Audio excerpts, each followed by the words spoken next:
wanted to discuss something with you guys. Basically, I did touch on this a little bit in my Q&A video, but as I'm still getting quite a few questions about it, I did just want to make a more in-depth video about it. So today I'm going to be talking to you guys about my diet.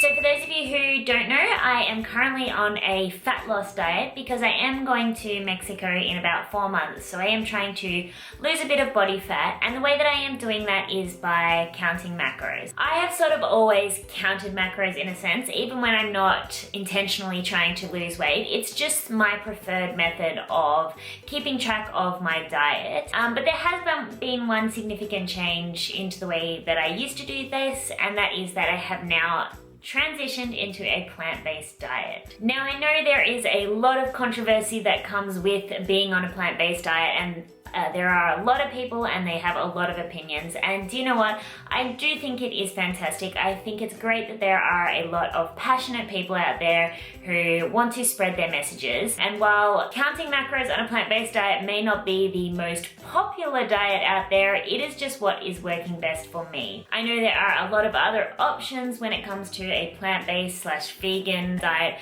but none of them suit my lifestyle. None of them are going to help me personally get the results that I want, and at the end of the day, none of them make me as happy as an If It Fits Your Macro diet does. That being said, I did want to touch a little bit on my current macros because they have actually changed since I've transitioned over to a plant-based diet.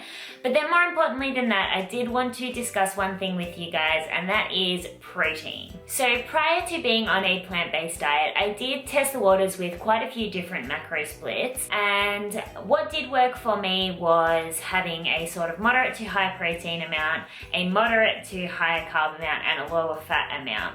And that hasn't really changed in the sense when I have gone plant-based, except that I have sort of switched to a higher carb, lower fat, and then sort of moderate protein as opposed to higher protein. My current macros on a plant-based diet, and little disclaimer here, and I say this every single time, these are my macros, these are what suit my lifestyle, these have been scientifically worked out by my metabolism, my BMI, everything. I've had a body analysis test done, you guys, I've said this before, and these macros and calorie amount has been worked out to suit my body. So a lot of people don't share their macros. I'm going to share them with you guys just so you can get an estimate of the split that I'm doing, but please, please, please, please don't just take my macros as what's going to work, because they only are going to work for me. So currently my macros are 80 grams of protein, 240 grams of carbohydrates, and 36 grams of fat. So I have been testing the water with this, and I've been feeling great on it. I haven't seen any significant weight loss or fat loss results from it yet, but it's only a couple of weeks in, so that is expected anyway.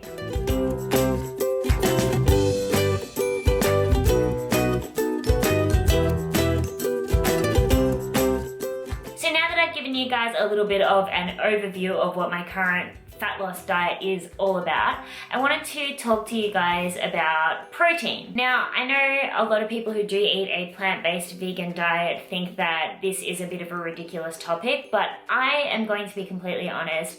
The fact that I count macros, I did struggle a little bit initially to find sources that I could make up my specific protein target with, but I've done a lot of research and I wanted to share all the things that I eat with you guys to get my protein in. So the first thing, and this is probably the main one, is beans and legumes. So chickpeas, red beans, red kidney beans, black beans, refried beans, lentils, all of the beans and legume family. I have been consuming a lot of those, and I just think that's because they are quite versatile. I've been making like bolognese with lentils, lots of salads with roasted chickpeas, lots of Mexican dishes with black beans and kidney beans.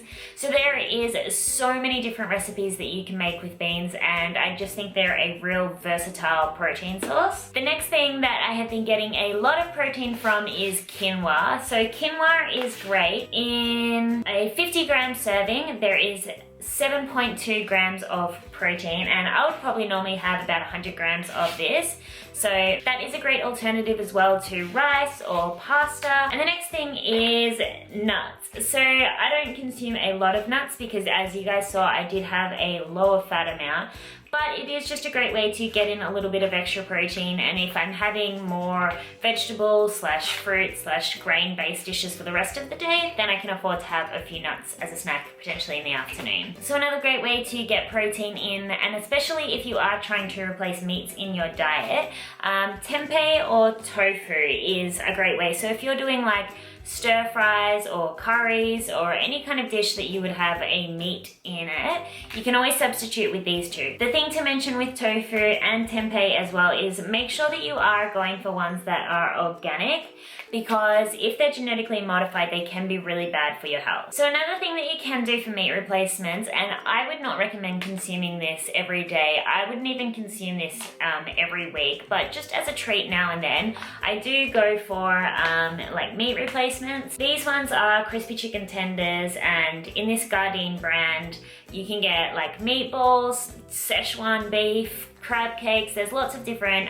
alternatives, but there's lots of other brands out there that are doing similar things as well. They are quite processed, so as I said, I wouldn't consume them all the time, but you know, they are good for a treat sometimes. Unfortunately, they are really expensive here in Australia as well because they're obviously imported, so it's just another little option. Protein-wise, for 51 grams of these chickens, it comes with 8 grams of protein, so I'd probably double that, and that's, you know, 16 grams of protein, so it's quite good there. And the last thing that I did want to talk to you guys about was protein shakes. Now, I don't know if I mentioned this previously, but I hated protein shakes prior to moving to a plant-based protein source because I just always felt terrible after them. They made me so bloated, and I just really hated the taste of like whey protein shakes. I never found one that I liked. That's why I used to always bake it in like pancakes or have it in oats. Like, I'd have to have it in food. But since moving to a plant-based diet, I have found the Sun Warrior protein, and I actually really love the flavor of this one. I still can't drink it just as a shake, but I blend mine up with either just some water and some ice so it's a bit more frothy, or I chuck some bananas in as well as my post-workout shake. So that's a really good one, and there is lots and lots of different plant-based proteins that you can also find.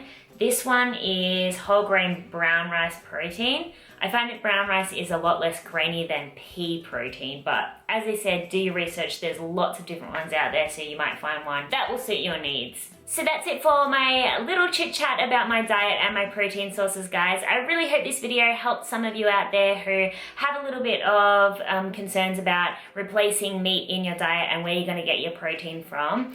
If you do have any other questions regarding plant-based, if it fits your macros, or anything to do with my diet, then leave them in the comments below and I will answer all of them.